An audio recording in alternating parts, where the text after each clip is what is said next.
এই বহুত বেয়া পৰিস্থিতি হৈ গ'ল বে। কি হ'ল? লাঠি চাৰ্জ কৰি দিলে কেলা, মাথা চাথা ফালি মানুহৰ অৱস্থা নাই কেলা, পাথৰ চাথৰ মাৰিবলৈ লাগিলে পুলিচৰ গালে, পাথৰ মাৰি কেলা গ্লাছ দাল ভাঙি পেলালে চব চাই। তাৰপিছত এতিয়া মানুহ চব চিতমংগ দিছে, চব লাঠি চাৰ্জ কৰিছিলে বাৰু। তাকে সিদ্ধাৰ্থৰ ভিতৰত আছে নে নাই?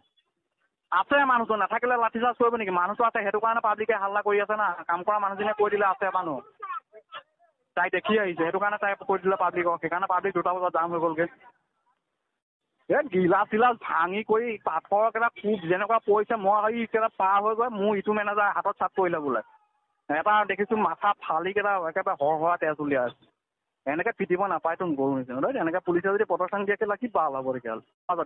ভিতৰত টানি লৈ গুচি গ'লগৈ ভিতৰলৈ। ভিতৰ আহি গ'ল ভিতৰ আহি গ'ল, অজয় কোন আহি গ'ল, আৰু কোনোবা আহি গ'ল, ভিতৰত টানি টুনি পুলিচে লৈ গুচি গ'ল ভিতৰলৈ। ভিতৰতো হাল্লা কৰিছিলে নাহি, হোটেলত বহি মানে ৱাৰেছ খাই আছিলে, মাথা ঘূৰাই আছিলে, ৱাৰেছ খাই থাকোঁতে যেতিয়া গম পাই গ'ল গেট খুলি দিলে বুলি পাব্লিকে, বাল ৱাৰেছ তাতে পেলাই একদম আহি সোমাই গ'ল।